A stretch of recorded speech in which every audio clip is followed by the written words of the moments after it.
C'est go. Pour moi, c'est bon. On peut Bon pour nous commencer. aussi. Ok. Alors, du coup, nous allons vous présenter l'étude de cas que nous avons préparée. Donc, Eliane, Aurélie et moi-même, Ornella.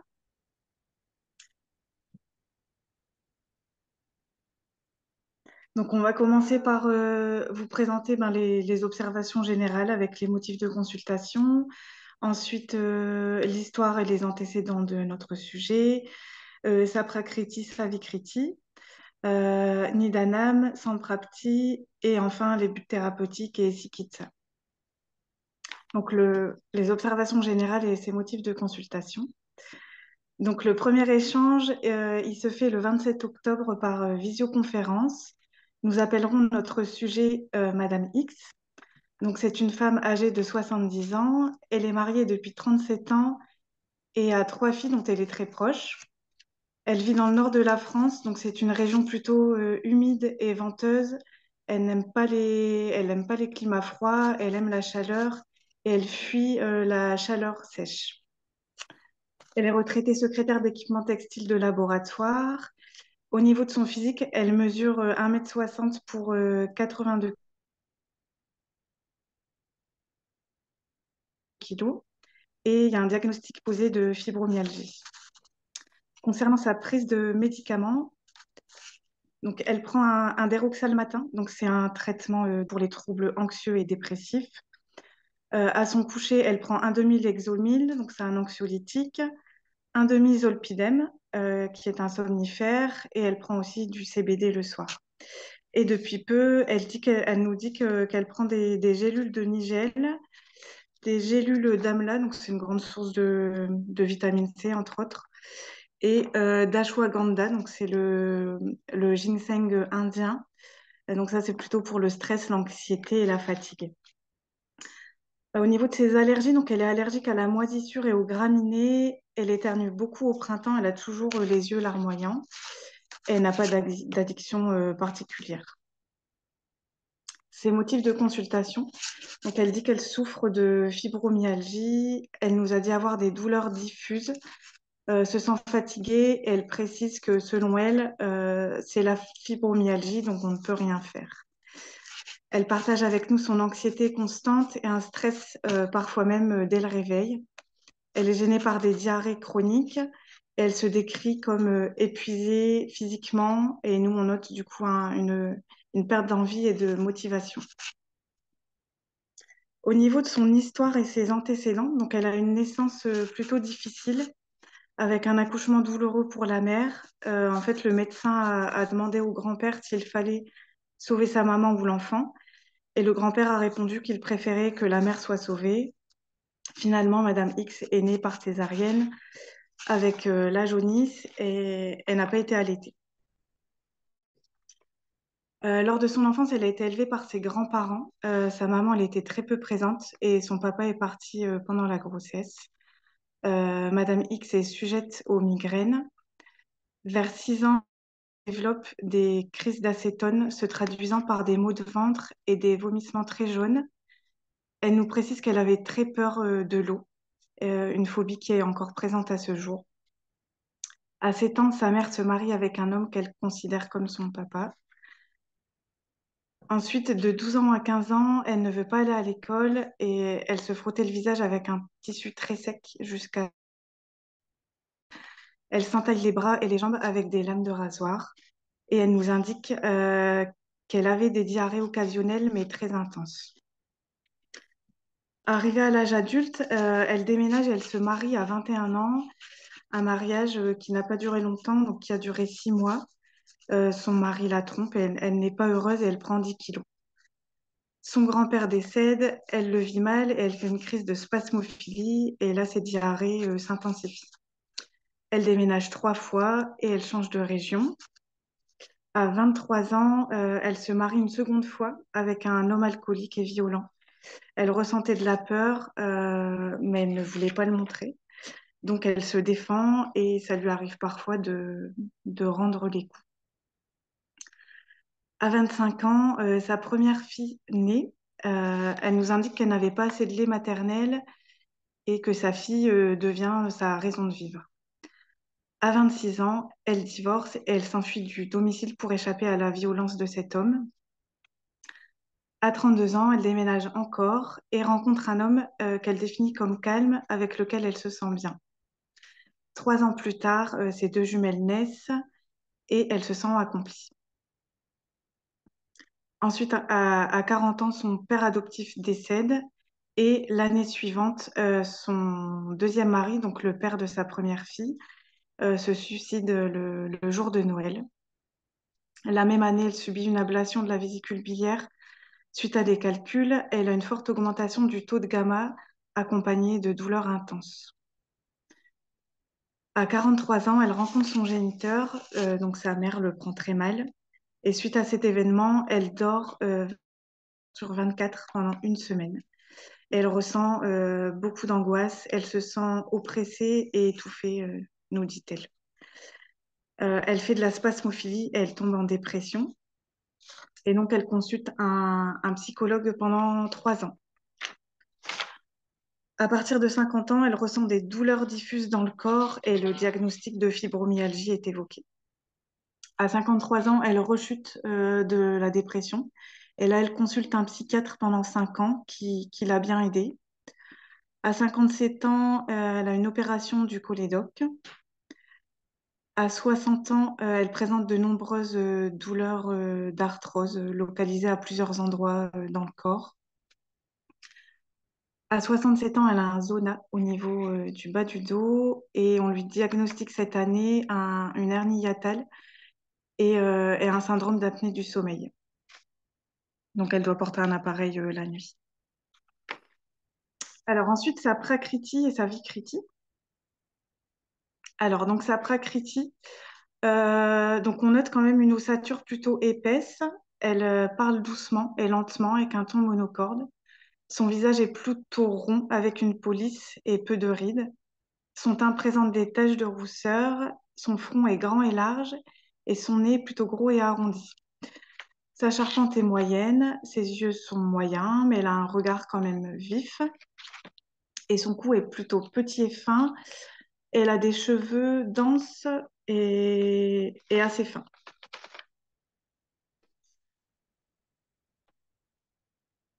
Ses mains et ses ongles, donc elle a des mains plutôt épaisses avec une paume de main plutôt carrée et des petits doigts courts et boudinés. Ses ongles de main sont roses, larges, lisses et durs. À l'examen de sa bouche, ses lèvres sont fines, elle n'ouvre pas facilement la bouche et ses dents semblent fragiles, petites, irrégulières, dentelées et espacées. Sa langue est épaisse et large, à pointe arrondie, avec des marques de dents sur les côtés. Et on note la présence de légères craquelures sur la surface, avec un dépôt blanc en faveur d'Ama sur le siège de Vata, donc le côlon. Alors, son quotidien, elle se couche vers 23 h minuit, elle a du mal à se lever le matin, elle est appareillée pour l'apnée du sommeil depuis un mois et elle a du mal à s'adapter. Au niveau de sa digestion, donc au réveil, elle a une sensation de bouche pâteuse et parfois des lourdeurs d'estomac. Et au niveau de son activité, elle est sédentaire. Sa température, donc c'est quelqu'un de plutôt frileuse, contrairement à avant. Son bala, donc elle se dit très très fatiguée et elle s'épuise vite. Avant, elle était plutôt résistante aux maladies, mais elle dit qu'elle se sent plutôt fragile depuis 5 ans environ. Au niveau de son appétit, alors elle nous dit qu'elle aime les repas réguliers à heure fixe. Elle peut se passer du petit déjeuner, mais elle prend depuis peu plaisir à manger le matin. Elle nous fait part de ses pulsions alimentaires survenant généralement de manière irrégulière, principalement pour des aliments sucrés. Au niveau de ses malas, donc pour Isha, donc elle va à la selle 2 à 3 fois par matinée avec un aspect plutôt mou, avec des tendances à la diarrhée. Elle n'est jamais constipée, sauf quand elle part en voyage. Moudra, donc elle urine en moyenne 5 fois par jour, sans odeur particulière. Et Sveda, sa transpiration est peu abondante, inodore, même à l'effort. Donc, Madame X, elle nous envoie son journal alimentaire. Donc, elle se réveille le matin vers 9h30, 10h. Et donc, en écrivant ce journal, elle se rend compte qu'elle se lève vraiment trop tard. Donc, au réveil, elle boit toujours un verre d'eau à température ambiante. Et puis, elle déjeune 15 minutes après son réveil, seulement si elle a faim. Donc, elle déjeune pas toujours. Quand elle déjeune, elle boit un verre de jus de grenade bio, une tranche de pain avec du beurre et de la confiture et des fruits frais ou des fruits secs. Ensuite, elle déjeune vers 13h30. Donc, elle déjeune des légumes. Donc, c'est souvent de la soupe. Donc, en général, elle prépare de la soupe en fait pour 3 jours. Et elle met toujours de l'oignon et de l'ail dans sa soupe. Ensuite, elle accompagne avec des céréales, du fromage et du pain, un verre de Coca Zéro, donc tous les midis. Elle nous précise que le Coca Zéro n'est pas négociable. Et elle boit un thé accompagné d'un carré de chocolat noir et un fruit. Ensuite, elle prend une petite collation à 16h, donc elle se presse toujours un jus d'orange frais, quelques fruits secs en plus.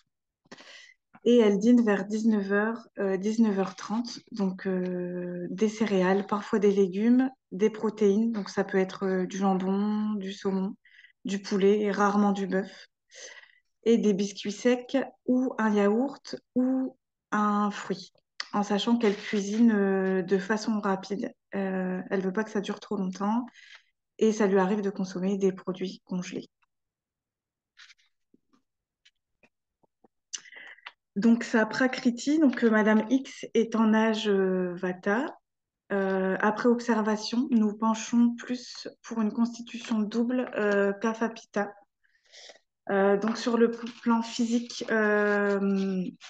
au niveau Kapha, donc il y a son visage plutôt rond avec peu de rides, son nez arrondi, son front grand et large, euh, ses mains avec ses doigts courts et boudinés, son ossature épaisse et sa langue large. Et côté Pitta, donc on retrouve son teint moyen avec des taches de rousseur, sa charpente moyenne et ses yeux moyens avec un regard vif. Sur le plan donc prakriti mental, donc plutôt Kappa pour sa nature sociable, affectueuse et généreuse. Elle se lie difficilement, elle est très fidèle, elle a un petit cercle d'amis. Et pour Pitta, elle est de nature fonceuse et déterminée. Donc, ensuite, on a analysé la vie critique de Madame X.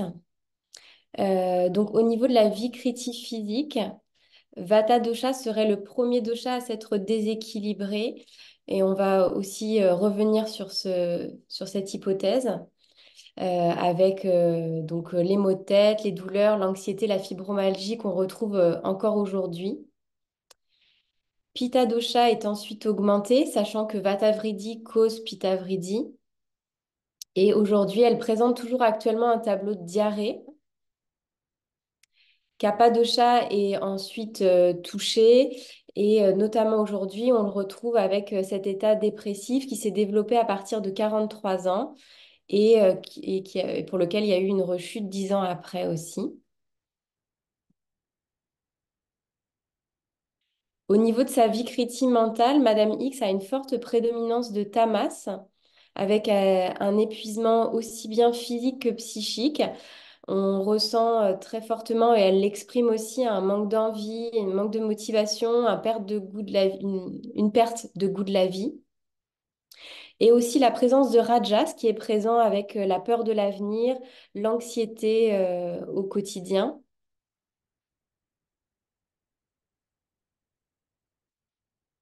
Pour étayer un petit peu les hypothèses sur cette vie critique, donc on a observé sa langue. Sa langue, elle montre des présences de traces de dents sur les côtés, qui sont les signes d'une malabsorption de type Vata, avec probablement donc un développement d'une inflammation de type Pitta qui crée également ces marques de dents.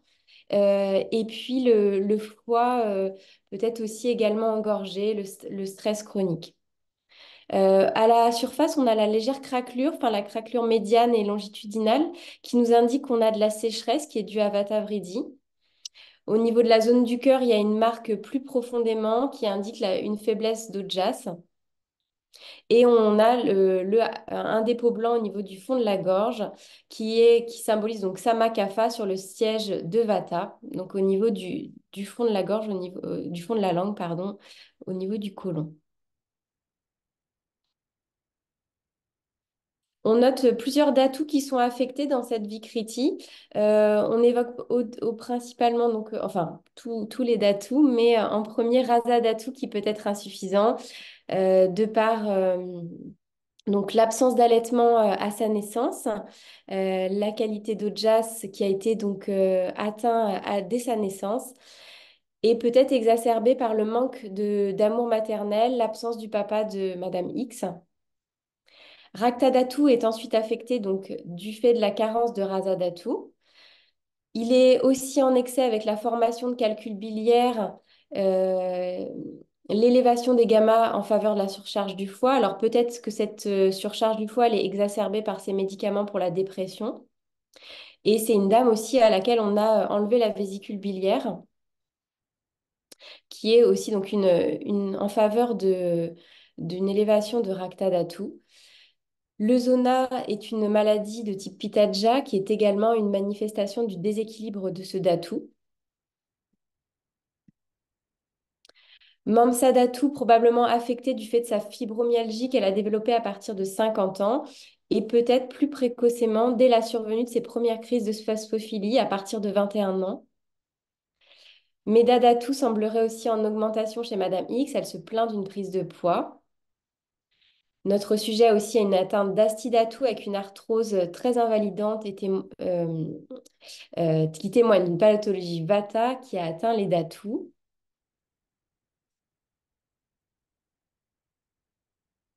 L'arthrose est une maladie Vataja, signe que le déséquilibre est présent depuis très longtemps dans la vie critique. C'est une maladie dégénérative qui s'est construite dans le temps. Les douleurs apparaissent tardivement par un manque de cohésion. Kapha dosha est alors bloqué par l'aggravation de Vata qui apporte la sécheresse. On a des symptômes avec des douleurs de type Vata dans l'enfos. Initialement, on avait donc des diarrhées qui étaient occasionnelles, mais qui étaient très violentes. Donc, on voit cette présence de Vata. Et ensuite, on a eu des règles douloureuses, donc toujours des douleurs de type Vata. On a au niveau de Astidatu des dents fragiles chez notre sujet, les dents étant le Upadatu de Astidatu et son Kita qui est également atteint puisqu'on a des cheveux secs. Majadatu est également affectée chez Madame X. Elle présente de nombreuses pathologies du système nerveux avec la spasmophilie, l'anxiété, la dépression et la fibromyalgie. Shukradatu est également aussi déficitaire probablement. En normalité, il est responsable de la formation d'un bon ojas, qui est la résultante du bon métabolisme des tissus. On évoque chez Madame X donc un ojas affaibli probablement secondairement et aussi un ojas affaibli de manière primaire, donc on y reviendra. Au niveau de ces malas, Agni et Bala, au niveau de sa vikriti, donc on a des selles aujourd'hui qui témoignent de la présence de Pitta, puisqu'on a des selles diarrhéiques, et dont la cause est probablement Vata, qui est due au stress, à l'anxiété, du moins c'est notre hypothèse. Agni, on pense que Agni chez elle est faible, car sa faim n'est pas forcément très prononcée, elle n'a pas forcément faim le matin. On évoque un bala de notre sujet faible. Elle se décrit épuisée, aussi bien physiquement que psychologiquement. Euh, Ojas de naissance serait faible, sachant que Ojas est produit par les datus et que l'atteinte des datus est évidente chez cette personne.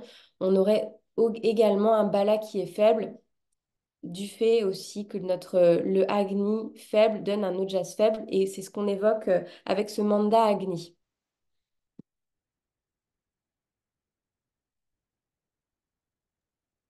Donc, Pardon, Nidanam. Quand l'être incarné se trouve capable de dépasser ces trois gunas, il s'affranchit de la naissance, de la mort, de la vieillesse, ainsi que des souffrances qu'elles engendrent. Il peut dès lors jouir d'ambroisie en cette vie même. Petit clin d'œil à la Bhagavad Gita. Donc, nous pensons que la première cause de déséquilibre en fait, des troubles de Madame X est émotionnelle, puisqu'elle a vécu quand même des chocs récurrents avec des unions et des divorces compliqués, la perte d'être cher, et ce depuis son enfance, ce qui a induit une sensibilité au stress. Le premier dosha qui s'est ensuite déséquilibré pour nous semble être le Vata dosha, qui a entraîné ensuite Pitta et Kapha, en sachant aussi qu'au niveau de la vie mentale, on soupçonne la présence d'un déséquilibre de tamas. Donc la samprapti, petit extrait d'un shloka. Donc Ojas diminue à cause de ses blessures, de la diminution des datus, de la colère, de la tristesse, des soucis, de l'épuisement, de la faim. Il coule des datus se mêlant à Tejas et provoquant Vata, il perturbe grandement le corps. Donc, nous pensons que le déséquilibre initial de Madame X est de nature tamasique et que celui-ci s'est mis en place dès la naissance. Ceci causé par un accouchement traumatique, une absence d'allaitement et en ayant pour conséquence en fait un ojas faible et de mauvaise qualité. Ce déséquilibre est resté latent, selon nous, pour finalement réapparaître de manière soudaine à la quarantaine lorsqu'elle a fait sa première dépression suite à ses chocs psychologiques. En parallèle de Tamas, Madame X avait aussi un mental rajasique, pardon, qui s'est manifesté dans l'enfance par les crises d'angoisse, une agitation mentale dès le premier mariage, et ensuite les expériences conjugales vécues dans la peur avec les déménagements et voilà, qui semblent être à l'origine des fluctuations émotionnelles. Ensuite, donc Vatavridi aurait commencé sa phase de prakopa dès son enfance, puisqu'en fait elle présentait rapidement des migraines, des signes d'anxiété avec donc toutes les phobies, la phobie de l'eau, sa peur d'aller à l'école, les scarifications et donc les mutilations au niveau du visage. Les déménagements fréquents aussi ont participé à l'augmentation et au maintien de Vata de par le mouvement erratique en fait. Et à 21 ans, donc avec le développement de la spasmophilie.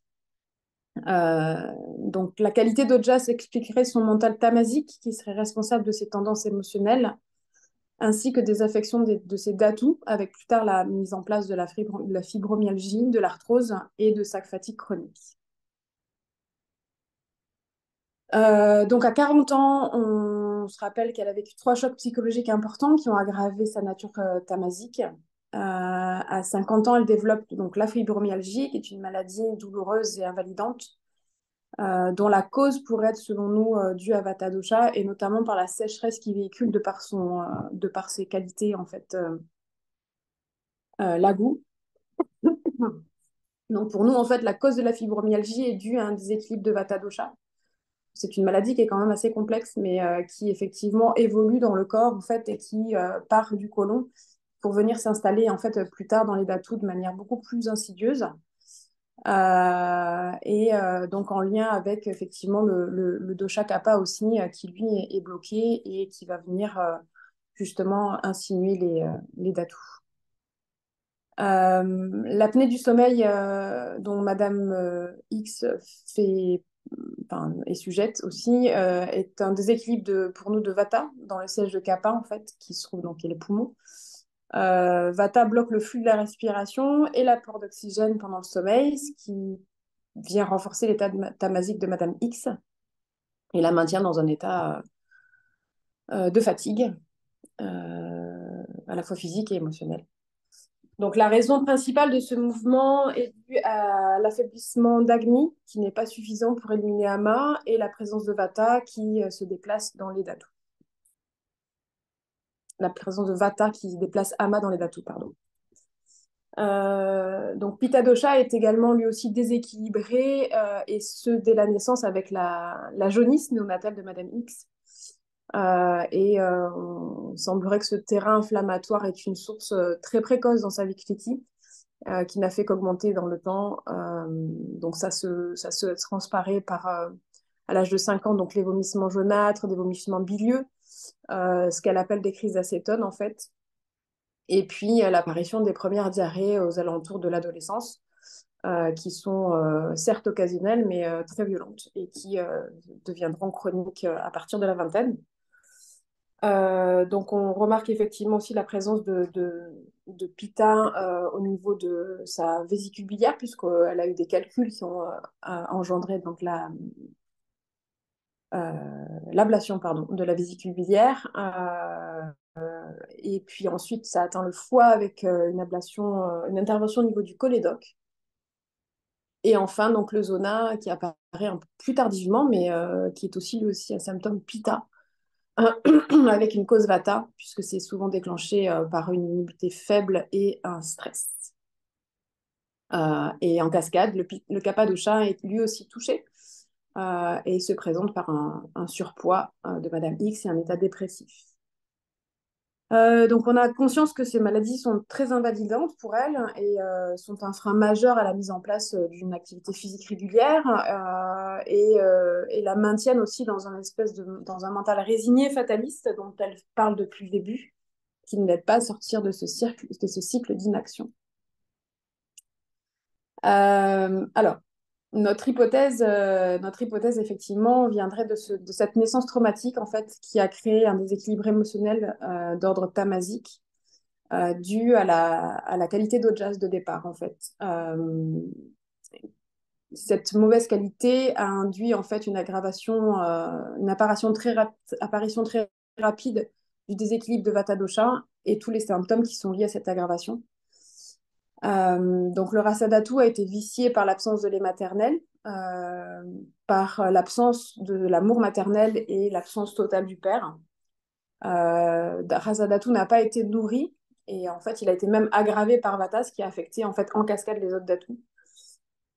Donc le mouvement erratique de Vata Dosha a provoqué le déséquilibre de Pitta, qui s'est ensuite lui installé au niveau des Dhatu, au niveau de Rakta Dhatu pour provoquer l'inflammation dans le corps avec toutes les maladies qu'on a pu voir. Donc, il va apporter ce côté tikshna.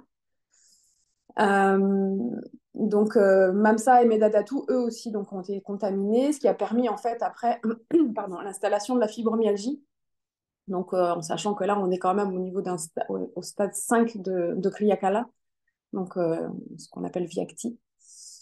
Et donc, Asidatu aussi en parallèle avec le développement de l'arthrose. Shukradatu, lui aussi, en bout de ligne, a souffert de la déficience de tous les autres datus, donc qui a empêché la production d'ojas, en sachant qu'on a l'ojas de naissance qui lui était affaibli, et ensuite l'ojas qu'on se construit grâce à la métabolisation des tissus, qui lui n'a pas pu être vraiment produit par Madame X, en fait, de par tout ce cercle en fait, vicieux des maladies. À partir de 40 ans, il y a également probablement un déséquilibre d'Agni qui est dû à son rythme de vie et à sa première dépression qui entraîne donc un état léthargique, en sachant que très probablement aussi la qualité, la fréquence et la quantité de son alimentation ont joué un rôle décisif aussi dans ce qui a permis cette installation d'AMA. En ce qui concerne donc, les buts thérapeutiques et Chikista, donc en accord avec notre sujet, et en sachant que les principaux motifs de consultation étaient donc les douleurs liées à la fibromyalgie, donc ça c'était vraiment le premier principal le premier motif de consultation. Ensuite, il y avait le stress et l'anxiété avec un épuisement physique et les diarrhées. Donc on a décidé d'opter pour une thérapie de type Lingana pour éliminer AMA, enfin, en tout cas tenter d'éliminer AMA, améliorer la qualité de son feu digestif et lutter contre le déséquilibre tamasique, en sachant qu'on est sur un sujet qui est quand même âgé, avec un bala faible et qu'on a souhaité mettre en place des changements quand même assez doux et progressifs. Donc la stratégie thérapeutique qu'on a mis en place consisterait donc à apaiser le Vata Dosha, qui est au cœur des déséquilibres de Madame X, pour apaiser le mental et réduire son état tamasique et ainsi avoir une influence sur Ojas. Donc évidemment éliminer Ama et redonner de la force et de la stabilité à son flux digestif. Euh, Petite répétition dans le texte. Non, sachant que les principaux, donc il y avait aussi les diarrhées hein, dont elle nous fait part. Donc là, il y avait 2 fois la même page. Donc en fait, on se basera sur 2 des 3 piliers de la vie, en sachant que le premier, c'est Nidra, donc le sommeil. Donc pour nous, ça nous apparaît primordial en fait de remettre, de permettre à Madame X de retrouver une qualité de sommeil acceptable, en sachant qu'on est tributaire de son appareillage et que voilà, ça reste quand même quelque chose d'assez compliqué pour elle de pouvoir dormir avec cet appareil. Mais malgré tout, au vu de son journal alimentaire et de son quotidien, on s'est rendu compte qu'elle se couchait quand même relativement tard. Et que du coup, en fait, elle s'endormait tard et se réveillait tard. Donc, en fait, l'idée, c'est de réguler le sommeil et qu'elle se couche vers 22 heures pour retrouver un horaire de lever plus précoce et basculer dans une heure de lever qui soit en accord avec le rythme circadien et éviter de se lever dans un horaire kappa, en fait, qui la maintient aussi dans cet état de, de, de fatigue. Donc cette action sur le sommeil lui permettra de retrouver un mental moins tamasique, un peu plus énergie pour envisager une activité physique et en parallèle des autres conseils, la régulation de son transit, la régulation des pulsions de rhinotage et un mental plus sadvique, en tout cas on l'espère. Le deuxième pilier, en fait, c'est Ahara, l'alimentation. Donc, notre travail, ça a été de déterminer, en fait, en fonction de la régulation de son sommeil, savoir si on mettait en place ou pas un petit déjeuner. Donc, au vu de tout ça, de manière tout à fait cohérente, on a envisagé le fait de sauter le petit déjeuner, en fait, parce que Madame X, il semblerait qu'elle confond un petit peu, qu'elle a du mal à définir la sensation de faim et l'envie de manger. Donc pour nous, c'est primordial aussi qu'elle retrouve cette sensation de faim, en fait, puisqu'elle le dit d'ailleurs depuis récemment qu'elle n'a pas forcément faim le matin, mais qu'elle prend plaisir à manger, mais qu'elle pourrait tout à fait se passer d'un petit déjeuner. Donc on lui propose de passer de 2 repas par jour, en fait, celui du midi et celui du soir. On s'est rendu compte aussi que la quantité de ces repas n'était pas forcément bien répartie dans son alimentation. Donc, en fait, la solution simple, ça serait d'inverser le déjeuner et le dîner. Parce qu'en fait, c'est plus facile de digérer un repas léger le soir et ça favorise le sommeil. Et prendre en compte le fait qu'à midi, le fait digestif est normalement le plus fort. Donc, pour manger des protéines. Euh, voilà, donc ça permettrait de réduire le côté trop lourd de ces repas, de ces dîners. Et donc stimuler également Agni. Ce qu'on lui a conseillé aussi, ça serait de limiter les aliments de type Madura, puisqu'effectivement, il y a quand même pas mal de sucre. Donc avec les fruits, certes, ce sont des fruits secs, il y a des fruits aussi, les petits gâteaux secs, le chocolat, etc. Mais aussi beaucoup de légumes. Alors, ça, c'est très bien de manger des légumes, mais il y a quand même énormément de légumes Madura. Et finalement, pas tant de légumes verts que ça. Donc voilà, on lui a effectivement aussi conseillé d'éviter les féculents, surtout le soir. De réduire également la quantité de pain et de remplacer le midi, donc ces tranches de pain, par des céréales et des légumineuses, en sachant qu'effectivement, il faudra qu'on soit attentive à sa manière de tolérer les légumineuses. Donc on a, avec une mise en place éventuellement de faire du kitchari. Alors, ça lui arrive aussi de temps en temps de manger des aliments industriels et congelés, donc ça, c'est extrêmement tamasique, on lui a conseillé d'éviter, voilà, et de privilégier des aliments plus sadviques, donc ça sera des légumes et des fruits, notamment des légumes à feuilles vertes, en fait. Madame X aussi boit du thé tous les midis. Donc, comme c'est de nature très asséchante, en fait, on lui a conseillé d'introduire des épices à ce moment-là, en fait, pour justement favoriser la digestion et remplacer son thé tout en gardant une boisson chaude. Et manger les fruits en dehors des repas, puisqu'en fait, elle les mange toujours après. Après, on se permettrait effectivement après de rajouter, même si ça fait beaucoup de conseils au niveau du style de vie, mais parce que ce mental tamasique, en fait, pour nous, est quand même un frein majeur à la mettre, à retrouver sa joie. Donc en fait, pour nous, ça serait vraiment génial si elle pouvait remettre du mouvement dans son quotidien et s'autoriser à marcher 30 minutes par jour, en fait, au moins 5 jours sur 7, pour remettre du mouvement, en fait. Ça lui permettrait de retrouver un Agni un petit peu plus puissant et d'éliminer Ama. Et effectivement, de la sortir un peu de son mental tamasique. On envisagerait aussi des massages thérapeutiques pour apaiser son anxiété, donc du type Shirodhara ou Abhyanga. Et aussi peut-être une activité manuelle, parce qu'elle faisait pas mal de choses créatives avant, en fait, et elle aimait ça. Donc du coup, on s'était dit que peut-être ça serait pas mal de rajouter cette petite note-là.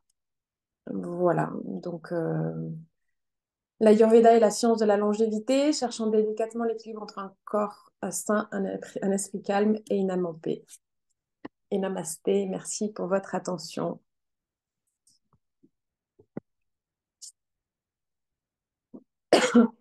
Bon, merci. Chouette. Très bien, très bonne présentation. Votre étude de cas, elle est très bien faite. Elle est très claire. On voit que vous avez bien bossé vos cours. Euh, il y a une bonne cohérence tout au long de votre étude de cas. Donc, on voit bien le lien entre les motifs de consultation, les conseils que vous avez donnés, etc. Il y a quelques remarques, donc j'avais déjà vu lors de votre étude de cas écrit, et là maintenant, on les revoit aussi. Donc, le premier truc, là, parce qu'à la fin, vous donnez des conseils, donc ça c'est le truc, c'est que chez une personne où Tamas, il est très important, il ne faut pas donner autant de conseils. C'est trop, en fait. La personne, c'est trop. Elle va se sentir noyée. Tous les conseils sont, du point de vue pédagogique, euh, d'analyse de votre étude de cas pour la formation, tous les conseils sont très bien, sont très pertinents. Le sommeil, tant qu'elle ne dort pas, elle n'aura pas le courage de mettre autre chose en place. En termes d'alimentation, tout est très bien vu, tout est très cadré.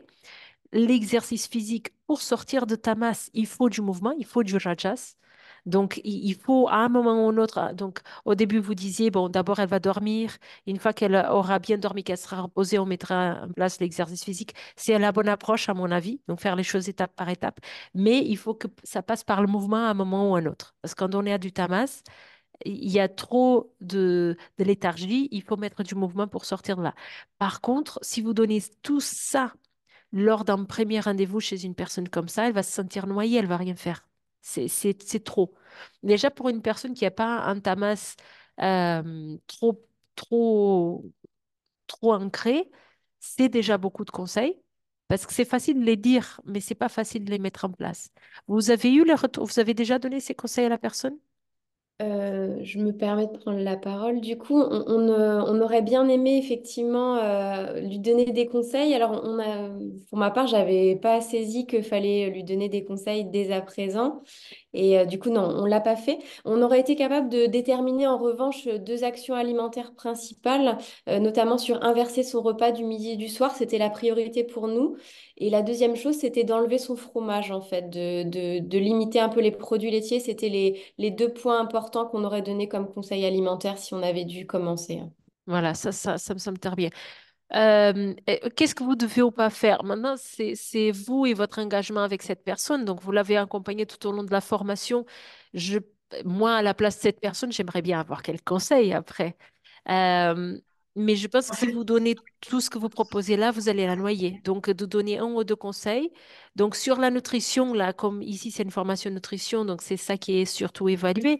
Mais pour elle, vous pouvez, on a un peu vu l'hygiène de vie, donc vous pouvez aussi donner ces conseils, notamment un sommeil, une activité physique. Ça me semble important, mais que ça soit, en fait, vous le négociez avec la personne. C'est ce qu'on a vu dans le dernier module de cette formation, en fait. Là, il faut que les conseils ils soient possibles pour la personne. Donc, vous discutez avec elle et vous voyez qu'est-ce qu'elle est prête à faire ou pas. OK? Donc, je dirais trois conseils maximum. Oui, Léa, Ornella, pardon. En fait, Rita, on attendait de faire ce live pour pouvoir faire une visio avec Madame X et pouvoir lui donner nos conseils. D'accord, très bien. Très bien, c'est sensé, c'est très bien. Alors, autre chose que du coup je voudrais parler, parce que je vous ai mis certains commentaires, mais j'ai pas tout mis dans l'étude de cas écrit, c'est que vous tournez beaucoup autour de Ojas et vous associez un manque d'Ojas à un manque d'allaitement. Et vous faites une corrélation entre manque d'allaitement et manque d'Ojas, une corrélation qui est très forte. Quand on lit votre étude de cas et quand on vous entend, c'est presque comme parce qu'elle n'a pas été allaitée, du coup, elle a un Ojas qui est faible et elle est condamnée pour la vie. Enfin, j'exagère, mais c'est un petit peu ce qu'on entend derrière. Alors, si on réfléchit, il y a beaucoup de personnes qui ne sont pas allaitées et qui ont un bon Ojas. OK? Donc, cette corrélation, elle peut être vraie dans ce cas précis, peut-être, je ne sais pas, mais c'est quelque chose qu'on voit au fil des consultations. Mais en tout cas, ce n'est pas une corrélation que vous devez faire de façon très figée et que vous devez adapter à toutes les personnes. OK?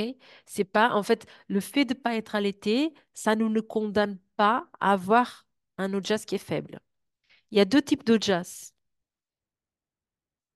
Aurélie, quels sont les deux types d'OJAS? Tu as le micro coupé.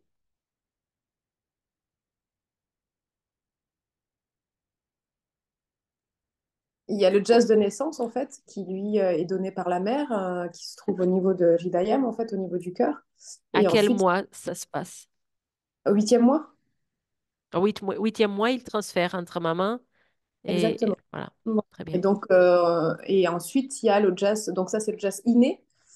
Et ensuite, on a un autre jazz qui se construit, en fait, suite à la métabolisation de tous les datous. OK. Donc, qui est un autre jazz qui se construit, en fait, et donc rien n'est perdu, du coup. C'est pas parce qu'on a un mauvais autre jazz de naissance qu'on ne peut pas, après, se construire cet autre jazz, bien qu'il soit quand même un peu différent. Mais effectivement, il y a ces deux types-là. Alors après, je pense qu'on a un peu mal formulé peut-être, mais c'était pour nous le fait qu'elle soit pas allaitée. C'était en plus de ça, ça rajoutait un peu effectivement à cette qualité-là. Mais du coup, un OJAS de naissance qui serait déficient, il serait associé à quoi? À une baisse d'immunité, enfin à une Oui, si on fait la immunité. corrélation avec l'allopathie, mais dans la pensée ayurvédique. Pourquoi, si une personne, parce que on a deux types d'OJAS, il y en a un de naissance. Pourquoi est-ce qu'il serait défaillant chez une personne, pas forcément sur votre étude de cas? Peut-être au niveau de la conception par les parents. Au niveau du moment de la naissance. Si le Oui, c'est bébé, ça. il est né C'est ça, prématuré, exactement, oui, c'est le moment de la naissance. En fait, c'est au moment, à partir du huitième mois, la maman transfère à l'enfant. Et la naissance aussi est un facteur de transmission de jazz. donc en cours de huitième mois, le OJAS, ce que les textes ils disent, c'est que le OJAS, les 8 gouttes du OJAS, ils sont transférées entre la mère et le bébé. Si le bébé, il est né à un moment où ce transfert, ce OJAS, il n'est pas Mm. complètement chez le bébé, là, il peut avoir une faiblesse d'OJAS, de para-OJAS, de ce premier Mm. OJAS. C'est pas en lien avec l'allaitement. C'est là où je veux en venir. D'accord. Ok. L'allaitement, il sera en lien avec le deuxième type d'OJAS. Parce que l'allaitement, D'accord. il va rentrer dans l'alimentation de l'enfant. Donc, Ok. l'enfant, c'est sûr, la meilleure nourriture pour un bébé, c'est le lait de la maman. S'il n'a pas le lait de la maman, il aura d'autres types d'alimentation. Et il va faire un autre type d'OJAS. Mais il aura toujours de Mm. l'OJAS. OK? C'est là où Ouais. je voulais en venir. OK? Je pense qu'il y avait quand même une petite confusion là-dedans. Autre chose, les âges de la vie. Donc là, je vais poser la question à Ornella. Donc ça, c'est pas vu dans votre oral, mais on le voyait dans votre étude de cas écrit. L'enfance, c'est un âge... C'est une coquille, on s'est trompé, on s'en est rendu compte après, Oui, oui. on a mal écrit, en fait, on a inversé Kappa et Vata. Ah d'accord, bah, vous le savez. Alors Ouais. l'enfance, c'est un âge quoi? C'est un âge kappa, du coup. Très bien, Ensuite, l'âge adulte, c'est pitta et ensuite vata. très bien. Bon, vous le savez. Euh, Bon, je vais pas tout dire parce que sinon on va se rester là longtemps, mais par rapport à la constitution de base, donc vous avez émis l'hypothèse kappa-pita, où on voit réellement beaucoup de choses kappa et pas beaucoup de choses pita. Et dans les choses pita que vous avez nommées, il y a notamment tout ce qui est moyen. Donc je crois que c'était stature moyenne, des choses comme ça. Juste, c'est bien de partir sur une hypothèse et après moduler si on a besoin avec les rendez-vous de suivi. Mais gardez en tête que quand c'est moyen, c'est pas forcément Pitta. Ça peut être constitution Vata Kapha. Donc, par exemple, stature moyenne, ça peut être autant Pitta que Vata Kapha. Et chez cette personne, alors, constitution, il n'y avait pas beaucoup de signes Vata. En tout cas, vous n'avez pas relevé de ça. Mais il y avait pas mal de déséquilibres Vata. Donc, tout ça, ça peut se confondre après quand on fait les analyses. Donc, toujours revenir un peu à ça. Donc, vous êtes parti sur Kapha Pitta, c'est bien. C'est cohérent dans tout ce que vous avez proposé par la suite. Mais comme en fait, dans votre tableau, il y avait beaucoup de choses Kappa et pas beaucoup de Pitta, peut-être que la constitution, elle est en autre. Peut-être c'est juste kappa, peut-être c'est kappa vata. Donc voilà, analyser avec le temps. Bon, plus vous enlevez des vikruti, plus ça va être plus clair la prakruti. Autre chose, l'arthrose. Donc, Eliane. euh, je- donc là, l'arthrose, vous avez dans votre étude, vous avez relié tout ça à vata. Et vous avez fait une explication de blocage de kappa et tout ça. Donc, c'est pas tout à fait ça. Est-ce que tu peux, Eliane, m'expliquer la physiopathologie de l'arthrose selon l'Ayurveda?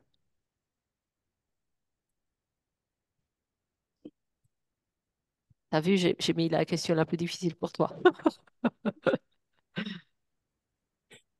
C'est Je pas suis pas grave. sûre de On n'est pas pouvoir, mais là. j'ai quand même des éléments de réponse sur l'arthrose. C'est une atteinte de Astidatu. Mhm, Sachant que Astidatu est commandité par Vata, est un tissu qui est géré par Vata, et que probablement le déséquilibre de Vata qui se trouve dans le côlon, dans son moulastane, va déborder et va aller se répartir sur ces datus-là. On va peut-être assécher un peu Astidatu avec les années et on va peut-être créer de l'arthrose dans ce sens-là. Je sais que tu avais apporté d'autres explications. mm. C'est normal que vous ne sachiez pas, parce que ça ne fait pas partie de la formation. C'est une information avancée, OK? Je vous dis pour que vous gardez ça. Dans la physiopathologie de l'arthrose, selon l'Ayurveda, il y a Vata qui est impliqué, parce qu'on parle d'acidate et tout ça, mais il y a un élément primordial que sans cet élément, il n'y aura pas d'arthrose, et cet élément, c'est Ama. Et c'est Ama accumulé sur le long terme, 20 ans minimum. OK? Donc, quand on a une personne qui a de l'arthrose en face de nous, on sait qu'il y a, ou qu'il y a eu, en tout cas à un moment donné, et sur du long terme, la présence d'AMA. Et cette information, ça vous change tout complètement votre samprapti. Parce que du coup, dans votre samprapti, vous avez mis cause mentale, après vata, après pitta et kapha. Si on sait que l'arthrose est là, donc il n'y a pas ama dans votre samprapti. Si on sait qu'il y a arthrose à telle date, ça veut dire qu'il y a ama depuis longtemps. Et donc, peut-être que le kapha, il va être en lien plutôt avec cet ama et pas forcément une conséquence de vata. Donc, ça chamboule tout. OK?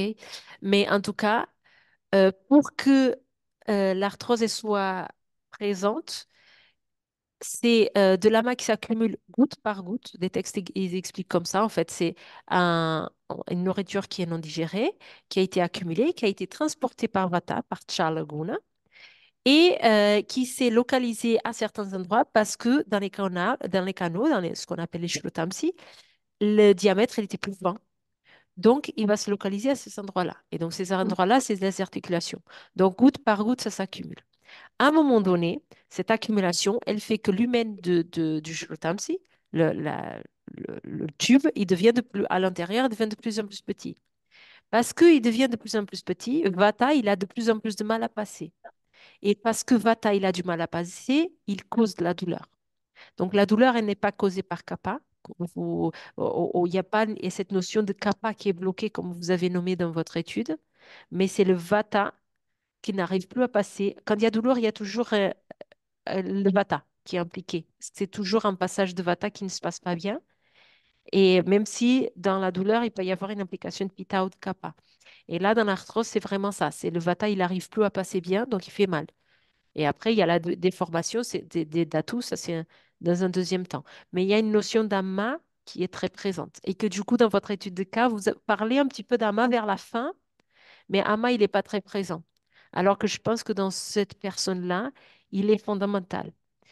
Et du coup, le fait d'avoir cette notion-là, ça change tout dans votre étude de cas, dans les conseils que vous allez donner, dans tout ça. Bon, les deux conseils primordiaux que vous allez donner, c'est changer les repas, ça c'est bien. Arrêter les grignotages, c'est bien. Il y a une autre chose aussi qui m'a sauté aux yeux là maintenant dans votre présentation orale que je n'avais pas remarqué dans votre écrit, c'est que vous avez mis dans les conseils les fruits entre les repas. Alors, si la personne n'a pas faim, et qu'on met les fruits entre les repas, ce fruit, ça va être du grignotage. Et ça va créer ama parce qu'elle n'a pas faim, donc elle ne va pas digérer. Non, on avait dit avant les repas, en Avant fait. les repas, d'accord. Donc Avant les elle a repas. faim. Ok, très bien. Très bien. Et Donc alors, juste c'est. une petite précision par rapport à l'arthrose, etc. J'avoue que c'est moi qui ai un petit peu insisté pour essayer de. En fait, non, mais j'ai essayé de comprendre en fait ce fonctionnement parce que je me suis dit, attends, demain tu reçois quelqu'un en cabinet. Moi, je ne suis pas médecin. J'ai besoin de comprendre le fonctionnement de la maladie avant de pouvoir. Donc, c'est pour ça qu'en même temps aussi, c'est hyper cohérent ce que tu dis parce que elle a un dépôt sur la langue, mais qui est quand même pas hyper présent. Et on en a discuté ensemble et on s'est dit, enfin, moi, j'ai même imaginé que ça pouvait être plus profond en fait, parce que forcément que cette dame, elle a ama, mais c'est tellement pas présent au regard sur sa langue, au regard de tout ce qu'elle a ailleurs, qu'effectivement, c'était peut-être plus profond, en fait. Oui. Donc, En... j'avoue que je les ai bien un peu, j'ai bien un peu saoulé Ornella et Eliane avec cette histoire de fibromyalgie, d'aller chercher comment, pourquoi ça fonctionne, etc. Et pareil pour l'arthrose. Et j'avais vraiment pensé que Kappa, à un moment donné, pour moi, comme c'est la cohésion, Kappa, et que Vata, en fait, par son mouvement, vient bloquer la cohésion, en fait, c'est pour ça, effectivement, que la maladie s'installe. Je l'avais compris comme ça. Donc, je l'ai mal probablement rédigé parce qu'en fait, à un moment donné, c'était un peu. Mais j'avais compris, effectivement, qu'il y avait à un moment donné Kappa qui rentrait en ligne de compte parce que Vata venait bloquer ce système de cohésion avec la sécheresse, le côté erratique, etc. Donc, c'est pour ça que je l'ai expliqué comme ça, peut-être. Voilà. Mais c'est très bien, c'est très bien. Là, c'est ça qui vous fait grandir. C'est le fait de émettre des hypothèses, d'essayer de réfléchir. Toute la formation, j'insiste beaucoup, il faut réfléchir, il faut essayer de comprendre. Et si vous posez pas ces questions, si vous formulez pas des études de cas, je ne peux pas vous faire ce retour-là. Et Donc, d'ailleurs, plusieurs hypothèses en fait, parce qu'on a mis celle-là, mais en fait avec Eliane, on s'est dit, mais est-ce que ça serait pas Pita à un moment donné qui s'est déséquilibré en premier, puis après on est là, dit non, mais c'est peut-être Vata, il n'y a pas Tamas. Donc ça a été quand même de gros pourparlers en fait à un moment donné pour établir, parce que finalement il peut y avoir plusieurs hypothèses à un moment donné. oui, Savoir qui de il l'œuf faut et de la trancher poule, sur une. qui Tu de peux l'œuf avoir et de la poule, c'est super difficile à un moment donné de se dire, bon alors, on va partir là-dessus. Et puis, parce que ça nous paraissait peut-être le plus évident, mais après, encore une fois, on était trois Vous avez et on quelque chose de flagrant. C'est la diarrhée qui a commencé suite à l'anxiété. Et l'anxiété, elle est dans le corps ou elle est dans le mental? dans le mental. Elle est dans les deux. Hein. Donc, qu'est-ce qui se passe dans ton corps, Aurélie, quand tu as de l'anxiété? Eh bien, il y a un mental, j'allais dire, qui tourne en boucle, des pensées récurrentes. Oui, puis après, il y a tout le corps qui se fige, en fait, qui se ferme, etc., qui se contracte. Ou, oui, oui, forcément. Dans le Donc, mental, tu as un mental qui est très dispersant. ouais. Donc, l'anxiété, elle va mener un état rajasique Mm, mental. Mais dans le corps, tu as des palpitations, tu as l'hyperventilation, mm. tu as les membres, les mains qui deviennent froides parce que la circulation, enfin, euh, euh, elle va se faire différemment. Donc, c'est l'état, en allopathie, on appelle ça l'état parasympathique. Donc, c'est un état de stress, en fait. Orthosympathique, pardon, le contraire. Et du coup, c'est un état physique. Donc, l'anxiété, elle est dans les deux. Et cette personne, c'est l'anxiété de base qui a créé tout ça. Donc, en Ayurveda, on voit pas, les émotions, ils n'ont pas vraiment leur place parce qu'on va analyser à la fois le corps et le mental. Elle a eu cet état d'anxiété, ce qu'on appelle l'anxiété. En Ayurveda, ça va se manifester par Rajas et Vata. Ok. OK? Donc, il y a eu maintenant, est-ce que c'est Rajas qui a commencé? Est-ce que c'est Vata? C'est très délicat. Mm. Mais vous avez émis l'hypothèse que c'était Tamas le premier Mm.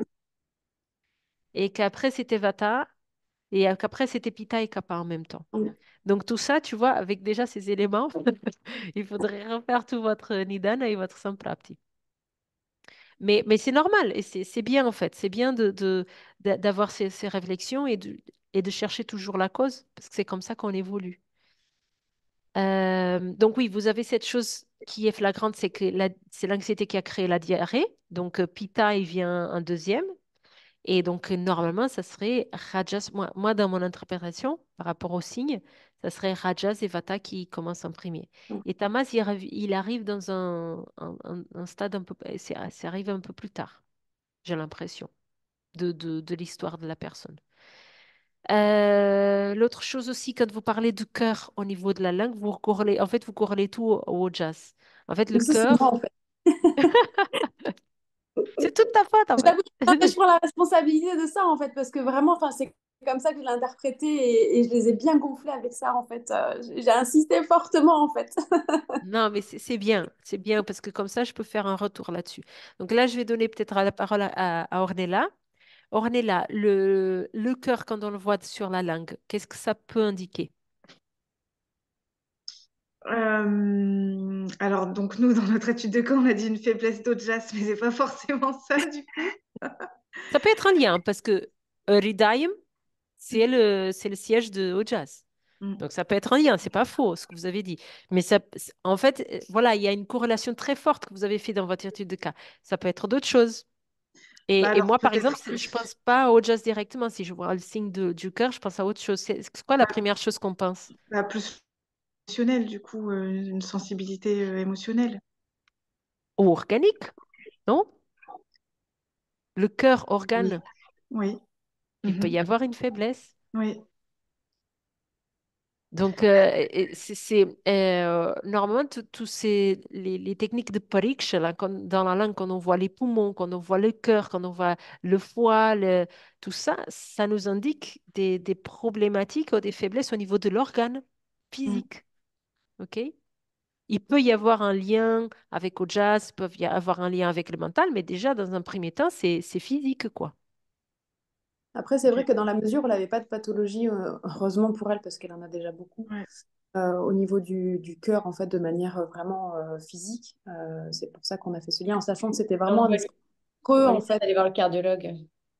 Elle n'a Comment? pas, elle n'a pas de stade 5 avec stade 5 en lien avec le cœur. Mais si vous avez vu ce signe-là, peut-être qu'elle a une faiblesse au niveau du cœur. C'est tout l'intérêt de faire les techniques de pariksha, c'est de pouvoir déterminer certaines faiblesses que la personne va avoir, même si la personne n'a pas forcément un examen qui dit elle a telle maladie. Vous voyez? Ouais. Donc, c'est intéressant. Maintenant, vous n'allez pas lui dire attention le cœur, parce qu'elle est déjà stressée si on lui dit ça encore. Peut-être, et il se peut aussi que le signe, c'est pas exactement le cœur, que ça soit à côté ou quelque chose comme ça. Donc, peut-être que votre interprétation, elle n'est pas tout à fait juste non plus. Mais notez-le dans un coin de votre cahier, que peut-être au niveau du cœur, il y a cette faiblesse. Et puis, si on est anxieux depuis toujours, ben, le cœur, il bat vite depuis toujours. Donc, Mm. Mm. il est affaibli, en fait, parce qu'il ne s'arrête pas. Tu allais dire quelque chose, Eliane? Oui, je trouvais ça pertinent de relever la faiblesse du cœur. Et donc, effectivement, je disais que ça aurait pu être bien de faire un dépistage de ça. Mais effectivement, tu dis que c'est discutable, ça peut accélérer son anxiété. Donc, je ne sais pas quelle est la bonne mesure, en fait, de cette information, effectivement. Ah, au vu de ce que vous présentez de cette personne, je ne lui en parlerai pas. Par contre, en fait, faire les choses petit à petit. Parce que si on part de l'hypothèse, OK, le cœur, il est comme ça parce qu'il y a de l'anxiété, bah, qu'est-ce que moi, en tant que thérapeute, je dois faire? Je dois faire en sorte que cette anxiété, elle diminue, autant dans le mental que dans le corps, en fait. Mm. Donc, dans le mental, elle n'est pas prête à faire des méditations, des respirations, ça va être trop pour elle, mais passer par le corps, justement. Et tout ce que vous avez proposé, c'est bien. Donc, commencez déjà par dormir, dormir, qu'elle arrive à dormir et qu'elle commence à bien manger, à mieux manger, arrêter ses grignotages, faire des repas à sa faim, hein, avec la fréquence et la qualité qui sont adaptées. Et puis, si on peut, ajouter un peu de mouvement, des marches douces, etc. Et par exemple, ça peut être contradictoire, mais dans le long terme, un peu plus tard, du cardio, ça pourrait être intéressant pour cette personne. Parce que là, le cœur, il est habitué à battre quand il y a du stress. Mm. Et en fait, c'est l'habituer à une autre type de fatigue qui n'est pas une fatigue mentale, mais l'habituer à une fatigue plutôt physique. Et comment on met ça en place pour une dame de 70 ans? Mm. On voit avec le temps. Alors, il y a des choses qui peuvent marcher, par exemple les aquagymes, les choses comme ça. Ouais. Dans l'eau, dans le chaud, dans tout Ouais, ça. mais avec sa phobie de l'eau, ça c'est un peu Ah oui. compliqué Ah, elle a peut-être. la phobie de l'eau, mince. Oui, mais de toute façon, c'est pas pour tout de suite, hein. Oui, La oui. course à pied, ça marchera pas pour Non. elle. Euh, Là, tout de suite, j'ai pas de réponse. Mais, euh, mais c'est une chose que ça peut être salutaire. Donc, c'est pas tout de suite. Si vous le dites maintenant, il faut aller faire je sais pas quoi, elle va pas le faire en fait. Il faut d'abord qu'elle dorme, en effet, il faut qu'elle mange bien et après ajouter du mouvement parce qu'elle fait rien du Ouais. tout. Rien que si elle Mm. fait je sais pas où elle habite, mais des marches au bord de mer déjà, ça va être peut-être cardio pour elle. Je sais pas si vous avez pas mentionné de dyspnée. Si elle fait pas du tout du sport, qu'elle est en surpoids, elle est sûrement essoufflée. Donc rien que le fait de marcher, en fait, ça va être cardio pour elle en fait. Mm. Donc, voilà, Et c'est juste, ça, monter et descendre les escaliers. juste pour revenir au niveau des conseils qu'on lui a donnés, on était bien consciente quand on les a listés que ça faisait beaucoup. D'ailleurs, on s'est dit, waouh, Rita, elle va nous dire non, c'est trop, c'est trop. Mais nous, c'est vrai qu'on a conscience pour une dame déjà de cet âge et dans cet état de vraiment d'épuisement que ça faisait beaucoup. Mais en même temps, c'était compliqué de ne pas les noter, en fait. Donc, Oui, on s'est oui, dit, oui. effectivement, bah, peut-être on allait, j'allais dire, égrener les conseils au fur et à mesure, en fait. Ce C'est-à-dire, que vous voilà, pouvez faire, si vous tenez à donner beaucoup de conseils, c'est que vous donnez les conseils, mais vous dites à la personne quels sont les trois principaux. ouais. Moi, par exemple, quand je fais des consultations, je fais des suivis un peu plus lointains. En fait, j'arrive pas à faire des suivis chaque mois parce que j'ai beaucoup de travail. Et du coup, je donne beaucoup de conseils, mais je dis toujours les trois principaux. Et donc, je dis, pour le prochain rendez-vous, il faut que les trois ils soient acquis. Et les trois, ils sont négociés avec la personne. C'est des choses que la personne, elle est capable de mettre en place dans les 2, 3 mois qui suivent. OK? C'est pas des choses. Et c'est le tout, c'est de découvrir quels sont ces trois conseils qui sont envisageables pour la personne de mettre en place et qui vont faire un changement. Parce que, par exemple, elle, peut-être qu'elle va vous dire, je peux mettre le verre d'eau chaude le matin, mais le verre d'eau chaude le matin, pour elle, ça va pas faire un changement Mm. Significatif, ouais. efficace. Voilà. Donc, c'est ça. Bon, ben, très bien. Dernière question. Je vais poser à qui? À Ornella à nouveau. Parce que je crois que tout à l'heure, au final, tu n'as pas répondu. Les sucres raffinés, est-ce que c'est Maduro Raz? Oui. Quel est le rôle de Maduro Raz? Ça nourrit, Ok, en l'occurrence le Razadatou. ok. Rôle numéro un de Maduro Raz, c'est nourrir. Euh, qu'est-ce que, qu'est-ce qui est dans la composition du sucre raffiné? Euh, Est-ce que Bah, sucre par exemple, raffiné, est-ce que sucre raffiné, il nourrit? bah, pour moi, je dirais non, Non. mais ouais. Donc, Moi, je me dénonce, hein, c'est moi qui ai mis cette ligne-là, là. Je suis désolée. ah, mais vous êtes un groupe, c'est bon, c'est bon. C'est bon, ne vous inquiétez pas. C'est bien de mettre ces choses-là pour qu'on puisse discuter, justement. En fait, sucre rapide, c'est pas Madura Rasa. Parce que Madura Rasa, c'est quelque chose qui est nutritif. Et le sucre rapide, il carence. Donc, les enfants qui en mangent beaucoup et les adultes, ils ont des caries. Caries, c'est une carence. OK? Elle est là à cause d'une carence. Donc, euh, ça rentre pas en catégorie. Donc, quand vous dites diminuer les Madura Rasa, oui, ça peut être ça. Si en effet elle a trop de féculents au mauvais moment, les féculents, ils peuvent être nourrissants. Le sucre rapide, vous pouvez proscrire complètement. La difficulté, c'est que le sucre rapide, il rend addict. Donc, c'est de l'ordre de l'addiction. C'est pour ça que c'est difficile. Mais vous n'avez pas à moduler. Vous pouvez, si la personne est prête à arrêter complètement, elle peut arrêter complètement. Et tu le classes dans quelle catégorie alors, les sucres raffinés? Elle fait pas, si on fait par rapport au goût, ça serait madura, parce que c'est sucré. Mais quand on lit dans le sanskrit et qu'on comprend qu'est-ce que ça veut dire madura et qu'il nourrit, on comprend que les sucres rapides, ils sont pas vraiment madura rasa.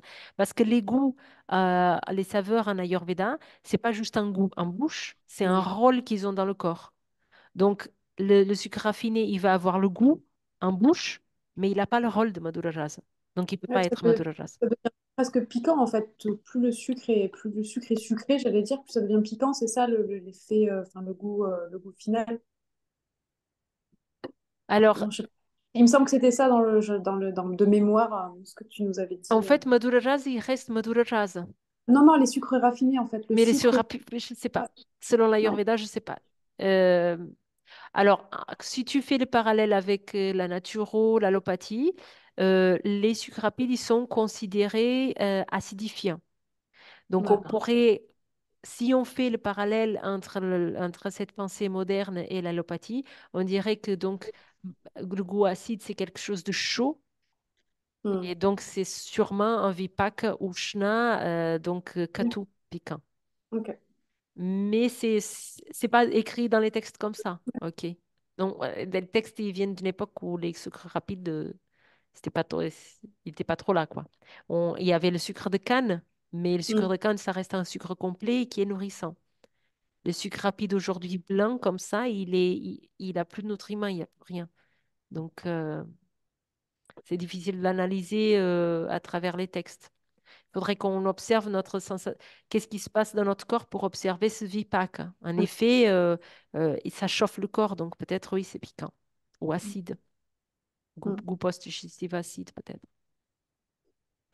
Voilà. Bon, du coup, on s'est bien prolongé avec votre étude de cas. Merci beaucoup, les filles. Est-ce